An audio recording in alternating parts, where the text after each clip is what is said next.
Hey, what's going on everyone? This is Zen from Zen World and I hope you're having a great day. And if you're enjoying my content, give me a like, subscribe, hit the notification bell, and share the video with other people. So today we are going to get into Blue Beetle. Now, one of the things we've previously done is we've already set the stage for voting on Marvel characters and DC characters who are going to go off against each other in a fantasy-like battle. So we've already discussed Domino's powers, and now we are going to discuss the character called Blue Beetle. So we're going to get into it right now. So the Blue Beetle that we're talking about is Jamie Reyes and has appeared in as Jamie Reyes in Infinite Crisis number 3 in February 2006. He didn't become the actual Blue Beetle until it was Infinite Crisis number 5 in March of 2006. So let's get into his powers now. So one of the things that you'll notice about Blue Beetle is that he gives the appearance of like a stag beetle, right? Or I would say, or any other beetle. So he has a technological alien-like some scarab, and the scarab is bonded to his spine.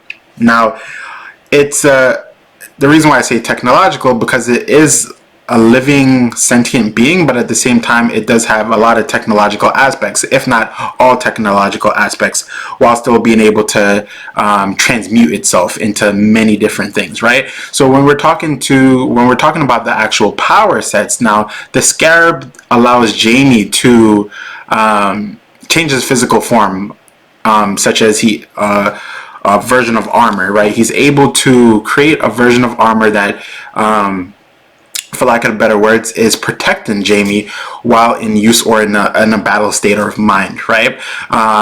Continuing, he's able to turn his arms, or pretty much any part of the scarab, utilizing it in a humanoid form, into like cannons that's able to shoot energy blasts and things of that nature. He's able to create wings from it. He's able to turn a lot of the appendixes into like shields, swords, anything of that nature that he's able to utilize in conjunction with the scarab. Now, for the most part, in the first couple of years that we've known Jamie Reyes to be Blue Beetle, he wasn't able to control it to the full extent of its power, and it's still unknown how far it could go, but we have given hints about it in the latest comic books, right?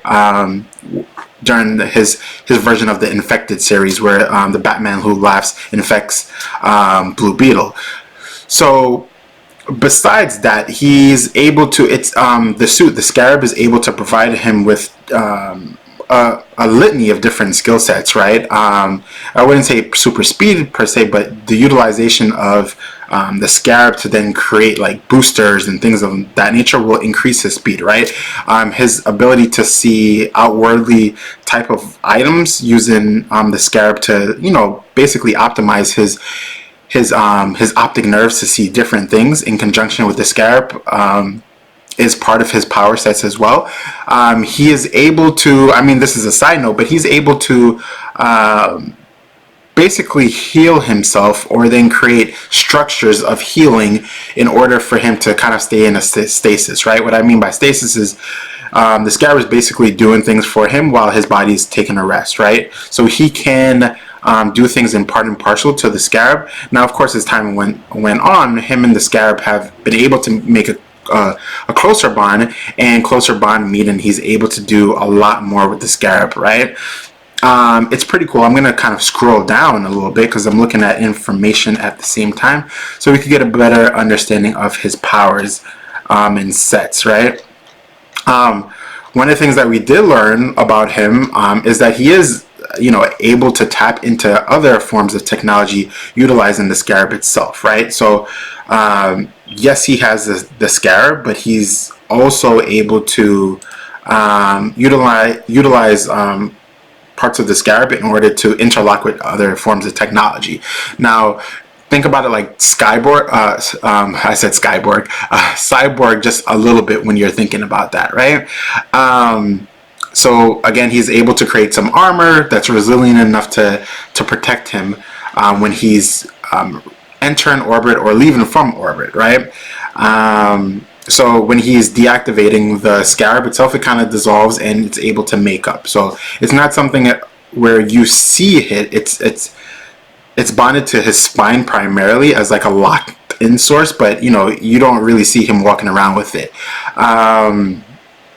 So yeah, the suit can adapt to different situations, including producing energy discharges from the hands that can neutralize magic, discharging kryptonite radiation, and turning vibrational frequencies of extra-dimensional objects to make them visible, right? So that's kind of the, I would say, the pinnacle of all of his powers, if we were to just bring it together. One of the things that you'll see that's very different from Marvel to DC is that in Marvel, primarily a lot of the characters have only one ability, right? And DC, there are a litany of different powers that are utilized in different formats, right? Kind of think about like Superman. Superman has super strength, but he also has eye vision, heat vision rather, freezing breath, even though we haven't seen that in a long time.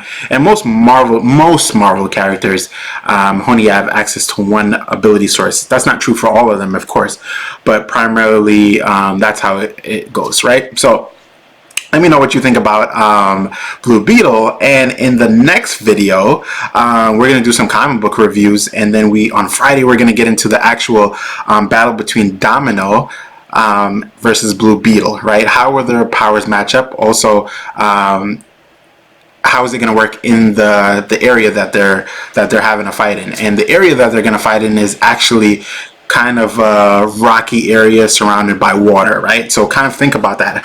Who's going to win in that area, knowing that you know both their power sets, right? And also skills and abilities. One of the things about Blue Beetle is that he is an adept. He is kind of a newbie when it comes to fighting, so that's not really his thing. Mostly I would say that the Scarab will kind of take over for what it needs to do, but he has become a lot more experienced over the years, right, since Infinite Crisis. So that's one thing that I'll say. Before we end this video today, we're going to do a quick comic book haul. Today is comic book day. Today is the brand new year, so happy new year to everyone, and we're going to get started right now. First we have Tarot, Avengers and Defenders, right? I don't know that much about this book, but I'm eager to check it out, right? Next book on this list, beautiful cover. We have Marauders number 5. Beautiful, beautiful. Next, I picked up a indie, but I mistakenly picked up part 2 without getting part 1. All I did was flip the pages, and the artwork looked amazing. So this is Philadelphia, but this is part 2, so I have to go back and get part 1. But I am going to read part 1. I'm going to read it online, and then I'm going to go buy. Definitely want to support the writers, which is Rodney Barnes, Jason Sean Alexander, and Louis NCT, right? Pretty cool. The artwork is phenomenal, so hopefully the story is just as good. Next, we got this epic cover. This is X-Men number 4. Look at this cover. We got Professor X, we have Magneto, and we have Apocalypse. They are all looking boss. I'm very excited to read this book, to get into. There's a lot. People are griping about like the politic aspect of X-Men. I love it.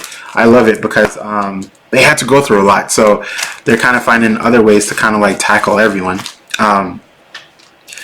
and bring their people to freedom, right? The next book on this list is, had to put in the top loader, this is Thor number 1. So I just finished with Jason Aaron's run of King Thor, and it was amazing. Still didn't do a review on it, so that's what the videos for tomorrow are going to be, like reviews on some of these books, and then on Friday we'll do the debate. Amazing. I had to get this cover. There were a lot of different variants, but I got this one because this one kind of was, for lack of better words, captivating to me. Also, at my comic book store, they did give some cards. I didn't open up the case because I'm going to collect it and then probably resell it at a different time. So yeah, those are my pickups for the week. One last thing, when we're talking about news, so I did pick up my comic book news, and 2 books that I'm looking forward to, and hopefully I remember them when they come out because there's so many books out, is The Clock, right? And The Clock, as I'm reading, has to do with, the clock touches on the universal fears of uncontrollable illness, tapping into natural fear of rapidly spreading infections. Okay, so that's that.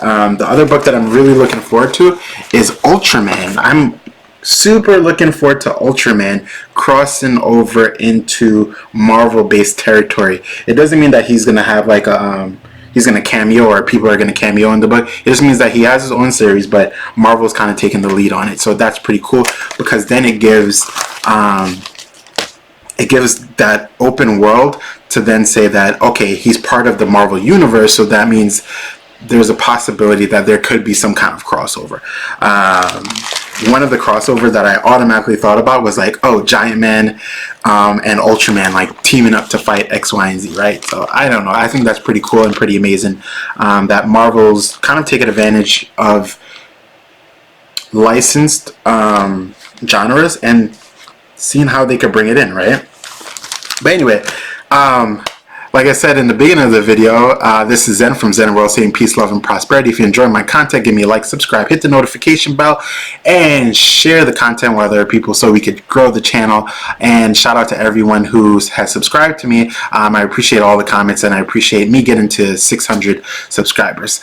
All right, everyone, take care. Peace.